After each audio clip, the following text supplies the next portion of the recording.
The Jayson tuitions. In today's class, we are continuing with our matter around us pure. Is matter around us pure? In the previous video, we discussed about elements, compounds, and we also saw a flow chart. Okay, so in that flow chart, we saw what is a pure substance. A pure substance is divided into elements and compounds. Okay, and elements, it is further divided into metals, non-metals, and metalloids. So today we are going to continue with the chapter. Today we are going to study about mixtures.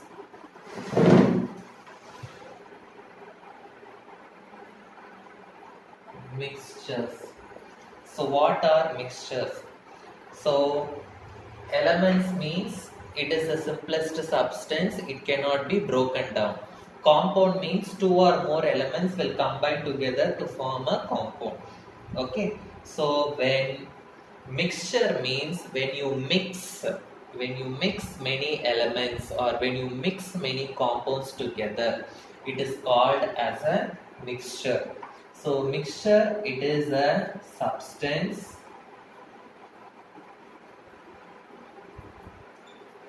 which contains two or more elements or compounds. Two or more elements or compounds. Okay, but these two or more elements or compounds, they will not be chemically together. Okay, they will be chemically separate. So they are chemically separate. Chemically separate. They will not chemically mix with each other. So why we will call this as chemically separate, that I will teach in the next topic. Okay. So for now, you just note down that it is chemically separate. The mixtures are also called as impure substances. Mixtures are also called as impure substances. Mixtures are divided into two types. One is homogeneous mixture and the other one is heterogeneous mixture. Homogeneous mixture and heterogeneous mixture. We'll study what is homogeneous mixture and what is heterogeneous mixture. First, what do you mean by a homogeneous mixture? Homogeneous mixture means even after mixing two substances, it will appear like a single unit. Okay, so they are mixed together, but we cannot differentiate between them. Suppose, for example, if you dissolve sugar in water, after dissolving sugar in water, you cannot see the sugar separately and water separately. It appears like water only, but inside that sugar also will be present, water also will be present. Okay, so homogeneous mixtures means the mixtures which are completely mixed. The mixtures that are completely mixed are called as homogeneous mixtures. They are indistinguishable. Indistinguishable means we cannot identify them separately. Okay, after dissolving sugar inside the water, we cannot identify sugar separately, we cannot identify water separately. So those type of mixtures are called as homogeneous mixture. We can say there is no boundary of separation. There is no boundary of separation between the substances. Between the substances, it appears as a single unit only. So, examples: sugar or salt dissolved in water. Sugar or salt dissolved in water is an example for homogeneous mixture. So homogeneous mixtures, they are also called solutions. The solution, it comes under homogeneous mixture. Okay, so mixtures which are completely mixed, which in which we cannot differentiate. Okay, the substances are called as homogeneous mixture. It appears as a single unit, so they are also called as solutions. Okay, solutions means what? Yes, two or more solutions. Okay, it is coming under homogeneous mixture. So the next one is heterogeneous mixture.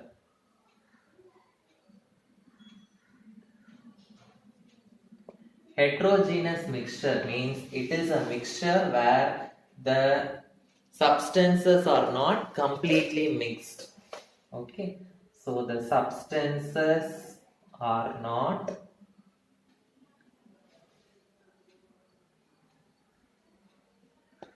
completely mixed.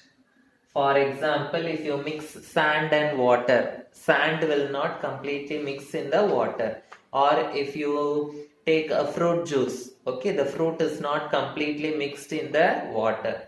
Okay, so those type of mixtures where the substances are not completely mixed, they are called as heterogeneous mixture. Okay, they are distinguishable. They are distinguishable. Okay, suppose if you mix water and oil, you can say where the oil is present, where the water is present. Okay, it is distinguishable. They have a boundary of separation. They have a definite boundary of separation. They have a definite boundary of separation. So examples for these type of mixtures are oil and water, sand and water, your fruit juices, all those things. So under homogeneous mixture we have solutions. Similarly, under heterogeneous mixture is again divided into two types. They are colloids and suspensions. Colloids and suspensions. Okay. So under homogeneous mixture you have solutions. Under heterogeneous mixture you have colloid and suspension. Okay, so another important question which they will be asking in this lesson is the difference between a mixture and a compound. Difference between a mixture and a compound. Difference between a mixture and a compound. So how will you differentiate between a mixture and a compound? For this we are going to take one example. We are going to take an example of iron and sulfur. We are going to take an example for iron and sulfur. So first what I am going to do is I am going to mix iron powder and sulfur powder. I am going to mix iron powder and sulfur powder. When you mix iron powder and sulfur powder, you will get a mixture. Compound is not obtained, I am getting a mixture. So mixture is obtained. Okay. So what are the properties of this mixture? So iron and sulfur I have mixed. Okay, so I have got a mixture, I am not getting a compound. Now, how will I find out the properties of the mixture? Now, suppose in one vessel I have this iron and sulfur mixture. Okay, now if I bring a magnet here, if I bring a magnet near this mixture, what will happen? All the iron will be attracted towards the magnet, but sulfur will be remaining in the vessel itself. Okay, so even after mixing, the iron is having its own property, sulfur will be having its own property. Okay, the properties of the elements in the mixture will not change. The properties still remain the same. Even after mixing, the properties will remain the same. That is the first one. Okay, so the mixture shows the properties of its constituents. Okay, so whatever is present in the mixture, its constituents have its own property. Even after mixing iron and sulfur, iron will be having its own property and sulfur will be having its own property. Now, if I want to separate this iron and sulfur, it is very easy to separate. Okay, suppose if I bring the magnet near this, all the iron will be attracted towards the magnet and sulfur will be present in the vessel. Okay, so it is easy to separate the constituents which are present in the mixture. So the constituents of the mixture are easy to separate. Constituents of the mixture are easy to separate.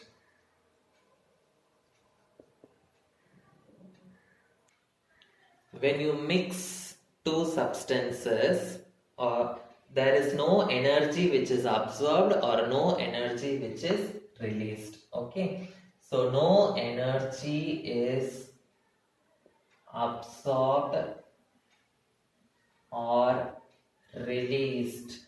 No energy is absorbed or released during the formation of a mixture.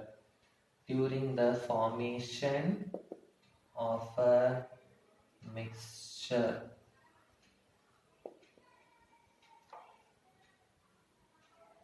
Fine. Now, if you mix iron and sulfur, you see, sometimes the iron can be in more amount or sometimes the sulfur can be in more amount. So we cannot say the iron and sulfur will be in exact amount. Okay. So in mixture, the amount of the substances which are mixed can vary. Okay. The amount of the substances which are mixed can vary. Okay. So we can say a mixture has variable composition. A mixture has a variable composition. Okay, so since the composition is different, a mixture will not have a definite boiling point and a definite melting point. Okay, it does not have a fixed boiling point and melting point. It does not have a fixed boiling point and fixed melting point.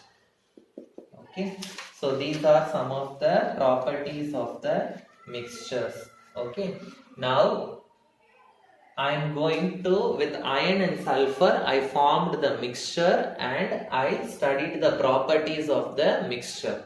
Now I am going to form a compound with iron and sulfur and then I am going to study the properties of that compound. First what I did, first I mixed iron and sulfur and I formed a mixture and I studied the properties of that mixture. Next, now I am going to form a compound with iron and sulfur and I am going to study the properties of that compound. Okay, so what I am going to do is I am going to take iron and sulfur and I am going to heat it. So when I heat iron and sulfur, the iron will react with sulfur and it will form iron sulfide. It will form iron sulfide, a compound is formed. Both the elements have combined chemically. Okay, so they have combined chemically and they have formed a new substance called as iron sulfide. Here there is no chemically, it is not combining chemically, new substance is not formed, but here a new substance is formed because they have combined chemically. Now, here what is formed? A compound is formed. There a mixture is formed. Here a compound is formed. Okay. So now, if I bring a magnet near this compound, the iron has combined with sulfur. Now the compound is iron sulfide. So iron sulfide, from this iron sulfide, this iron alone cannot go separately and get attracted by the magnet. Okay. So a new substance is formed with new properties. Okay. The constituent properties will be omitted and the new substance will be having new properties, but mixture will show the properties of the constituents, but a compound will show the properties of the new substance only. If I bring a magnet, iron will not be attracted here. Okay, so here a new substance is formed with new properties. A new substance is formed with new properties. Next, from iron, if I want to separate the sulfur, they have chemically combined. Okay, so from water H2O, if I want to separate this oxygen and hydrogen separately, it is very difficult. If it is a mixture, we can separate the constituents easily, but if it is a compound, we cannot separate the constituents easily. So here the constituents cannot be separated easily. Constituents cannot be separated easily. Okay, so for the formation of this compound, we are providing what energy? We are providing heat energy. So whenever you want to form a mixture, we need not provide any energy, but for the formation of a compound, we should provide energy, or sometimes energy will be released. Okay, so energy may be absorbed or released during the formation of a compound. Okay, so a mixture will have variable composition, but a compound will always have a fixed composition. So if you take iron sulfide, one iron only will be there and one sulfur only will be there. If you take water, always two hydrogens only will be there, one oxygen only will be there. So a compound has a fixed composition. Compound has a fixed composition. Okay, now the last one, since it is having a fixed composition, it will have a fixed boiling point and fixed melting point. So water, for example, if you take, what is the boiling point of water? Water will always boil at 100 degrees Celsius. So always a compound has fixed melting point and boiling point. Fixed melting point and boiling point. So I hope you understood all those things. Okay. So the next one we are going to study about in homogeneous mixture. I told you solutions is present, and in heterogeneous mixture it is divided into colloid and suspension. So we are going to study what is solution, what is colloid, and what is suspension.